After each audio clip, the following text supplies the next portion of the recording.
to Monday's edition of Money Ride on Delta Television. In recent days, reports of the U.S. counterterrorism airstrikes in parts of northern Nigeria, particularly Sokoto State, has generated intense public debate. While the federal government has confirmed that these operations were carried out with Nigeria's approval and based on shared intelligence, questions remain around sovereignty, effectiveness, civilian impact, and the broader implications for Nigeria's security architecture. To help us examine this issue from a historical, strategic, and international relations perspective, we are joined by Dr. Oluchukwu Ignatius Onyanwa. He's a lecturer in the department. He's a senior lecturer in the Department of History, Strategic, and International Studies. Dr. Onyanwa, thank you so much for joining us. Welcome, sir. You're welcome. Yes, sir.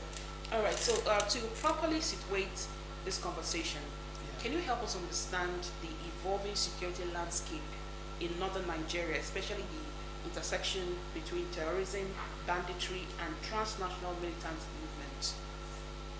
Yes, thank you for having me. I'd like to say that since 1970, the northern region of Nigeria has been a hotbed of Islamic fundamentalism, or what we may call Islamic extremism. And this is not a kind of, it's not internally induced. Rather, it arose as a result of so many fundamental external elements that have taken advantage of the vulnerability of the Nigerian state in terms of the Nigerian state having a weak security architecture. Okay, so when you say And external, given the fact, when I said external, yes, what do you mean by external? I mean external because the elements that have resided in Nigeria, when I mean elements, I mean the terrorist groups that have resided in Nigeria are external elements. Okay. External element because they came from different parts of Africa. Not only Africa, but even from the Middle East. So they found Nigeria being a very strategic country in West Africa as a safe haven to operate. And not only that, the reason why this external element succeeded in having their stations in Nigeria was as a result of the fact that they have many adherents in Nigeria. And not only that, being the fact that the northern Nigeria is a region that is highly populated with Muslim followers. So this external element took advantage of that to penetrate the nation. And given the fact that there is this cultural ties between Nigeria and some part of West Africa, so it becomes so easy for this external element to infiltrate Nigeria and gain control of that particular, of the northern region. Okay, now the strikes, sorry Chizi, the strikes have been officially described as, targeting ISIS elements in Nigeria. Now from your own standpoint, what do we know about the nature and the extent of Islamic State affiliated activity in our northwestern Nigeria, particularly in Sokoto State? I think some persons were even surprised when it was Sokoto State that was targeted, because other states in the northern Nigeria were labeled as states being the hideouts for these terrorists. But then the strikes happened in Sokoto State. So what do we know about the nature and the extent of Islamic State affiliated activity in northwestern Nigeria? Of course, you know that terrorist activities have been growing in different dimensions in northern Nigeria. In that Sokoto State is not the only part of northern Nigeria where the terrorist activities are ongoing.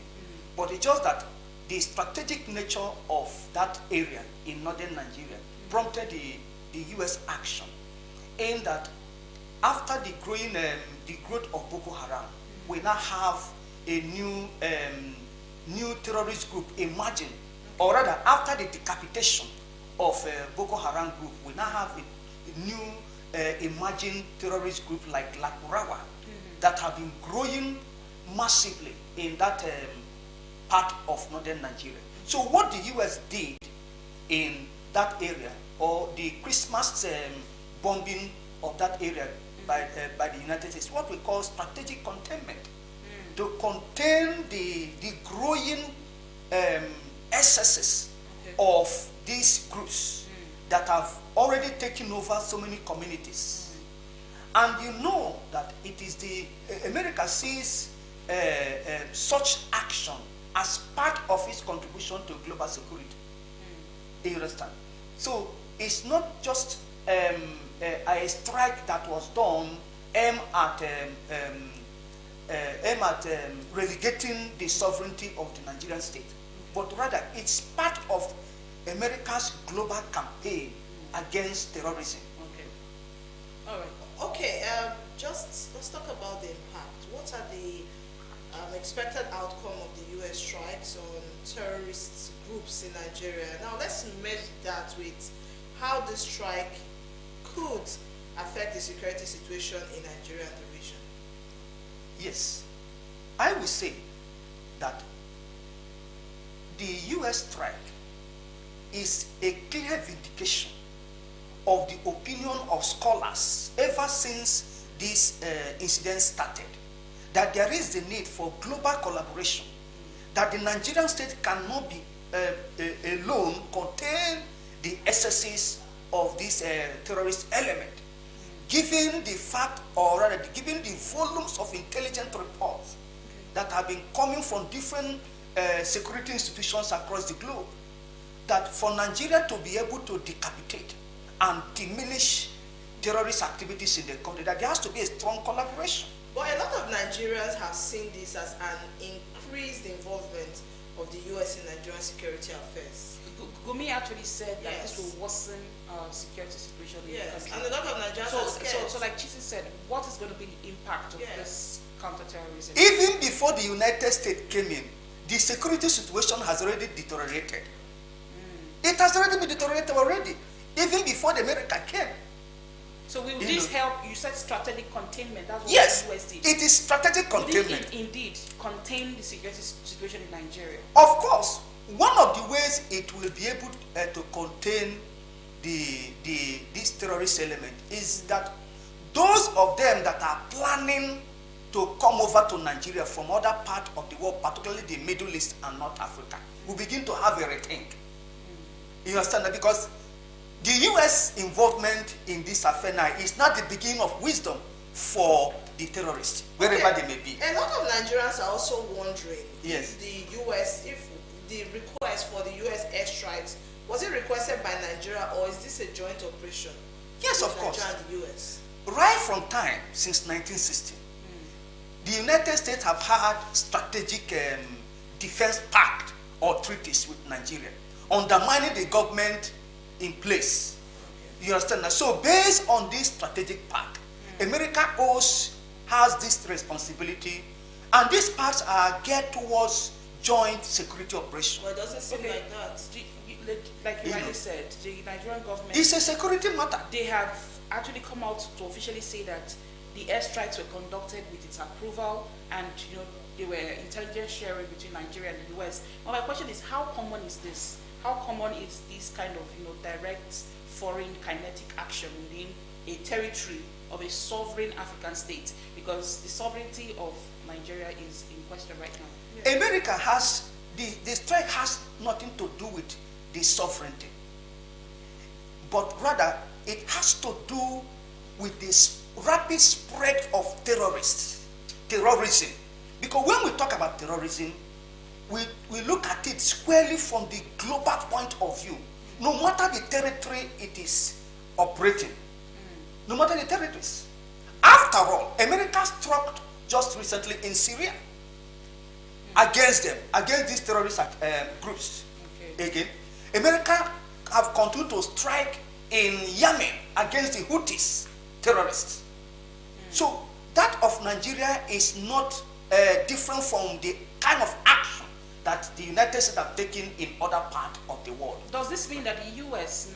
Now has the powers to go into any country, whether it's a sovereign country or not, to go into any country and offer assistance? Not really offer assistance, but you said they're doing it because they want to contain the security situation in the country. So when the U.S. sees that the security situation in the country is getting out of hand, there's terrorism, they move to act with or without the consent of the sovereign states. Like I said earlier, America cannot move to a particular territory or a sovereign nation without adequate consent from the national government. Okay, so consent must be given. And the Nigerian government gave it. Yes, consent. and that consent must be within the confines of security collaboration. Okay.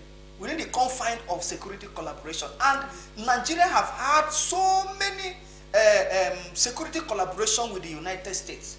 Even from the 1970s, from the 1960s, this was the same America that helped, that contributed massively in bringing Nigeria together during the Civil War. Okay. So that relationship have continued. Nigeria has relationships, security relations with the United States. And that was what the American leveraged on. Okay, so do you think that this should be a continuous effort, I mean the joint collaboration, or do we just need someone to show us the path and then we continue? No. The action is based on a strategic, is strategic in nature that defines Nigeria's security relations with the United States. So like Chizzy asks, is it short term or is it long term? If it is long term, what are the long term implications of increased reliance on foreign intelligence and military assets for a country's internal security capacity and autonomy? Because are we going to continue relying on the assistance of the United States? You need to understand that no nation state exists in isolation. No nation states exist in isolation. You understand that? Nation states always collaborate among themselves, particularly in terms of intelligence sharing, security collaborations. So it is within this that America has that willingness to take action against the terrorist quagmire that Nigeria has been or suffering with over the years. One thing you need to understand is the fact that this is a security matter, and a security matter that have overstretched the Nigerian state in all ramifications. In all ramifications. One of the major reasons why terrorism has not been crushed in Nigeria is because of the fact that terrorist actions have been taken based on political motives. We've not been able to see it from the clearly security point of view that it is. So what is the motive behind the U.S. strikes? Most persons ask us, like Sheikh Gumi, like I mentioned Sheikh Gumi earlier, he said this is religiously motivated and it might spark a religious crisis in the country. What is the motive behind the U.S. airstrikes in Nigeria? It is to protect the United States interest. You're 100% sure about that? Yes, to protect the U.S. because wherever America's interest is, Nigeria, America has strong interest in Nigeria, particularly in the fact that Nigeria is a strong regional player. Because one fundamental objective of the terrorist activities in Nigeria is to establish Islamic institutions at the national and regional scale. And that is what America will not want in Nigeria. Okay. That is what America did not want. Okay, would this threat prove as, would this new development prove as a threat to Nigerians in the long run? No, it's not. It won't. It's not. Like I told you, the strike can be viewed more or less within the external angle. It's not internally, it has no internally challenged, it has no effect internally, but rather externally, to send a message to terrorist element that they have been pursuing from the Middle East, from North Africa. Okay.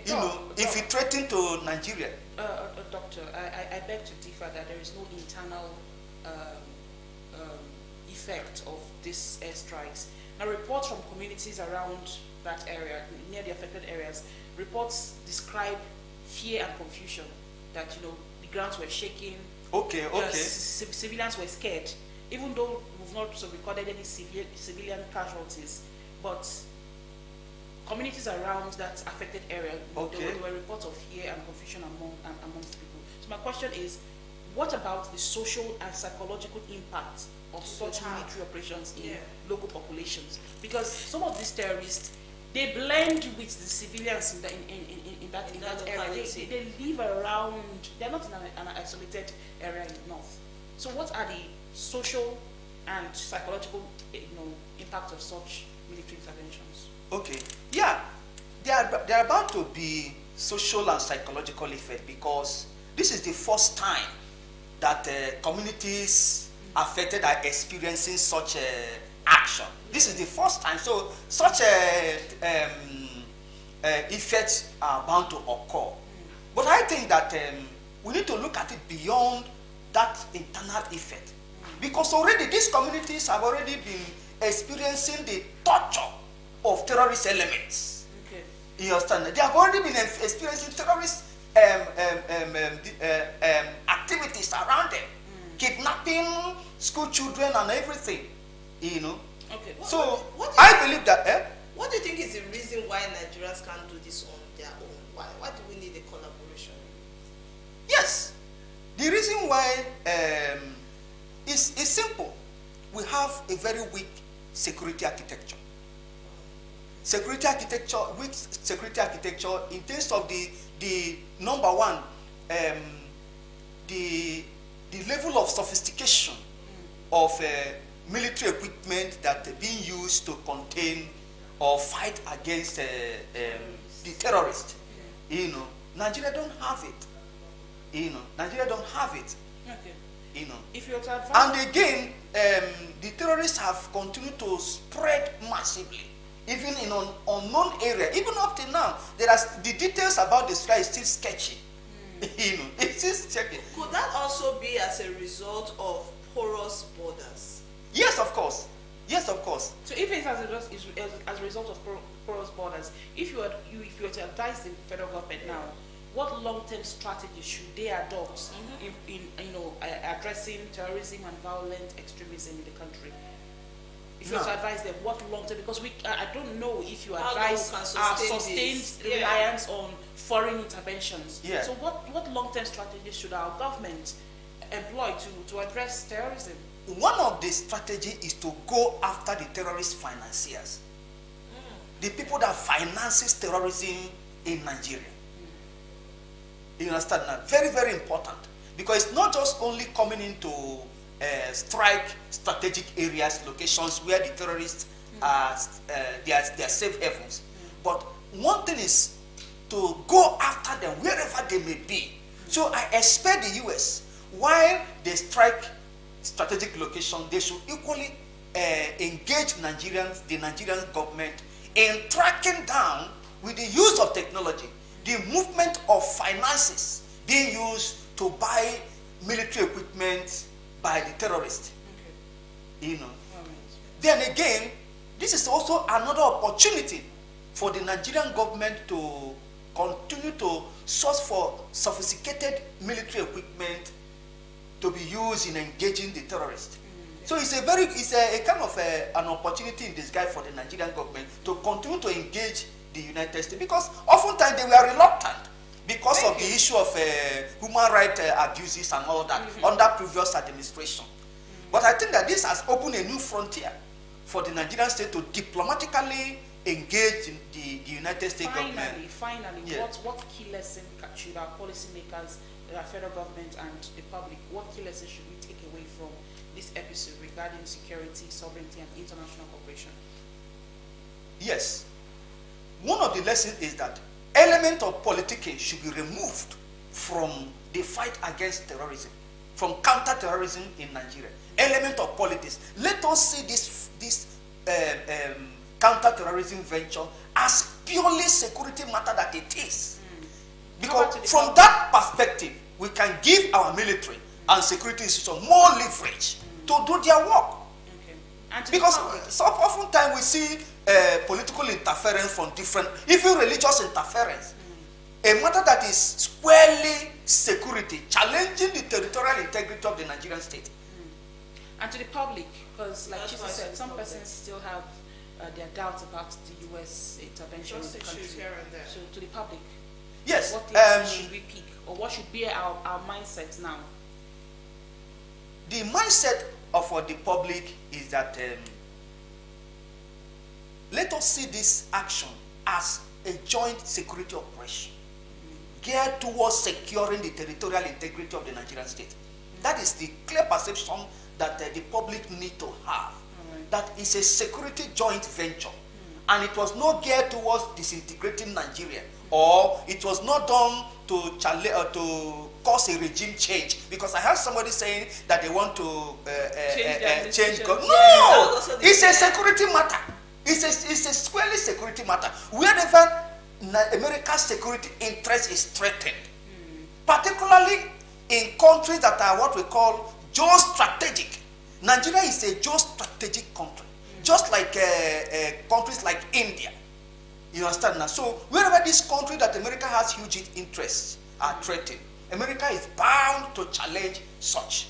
Like I told you earlier, the fundamental goal of the Islamic fundamentalist is to establish Islamic institutions across the world, and West Africa, not even Nigeria. And U.S. does not want that. Yes. So they're protecting their interests. Well, yes. Solve our Of course. issues. All right. Thank you so Thank much, you so much, Dr. Oluchukwu Ignatius Onyanwa, a senior lecturer, Senior lecturer, Department of History, Strategic and International Studies at the Dennis Osadebe University here in Asaba. Thank you so much, sir. We've been talking about the U.S. counter-terrorism operations in northern Nigeria. Thank you once again for your time. Very much, that's it. That's how we wrap up this interview segment. Please stay tuned. When we come back, we'll go through our newspapers this morning.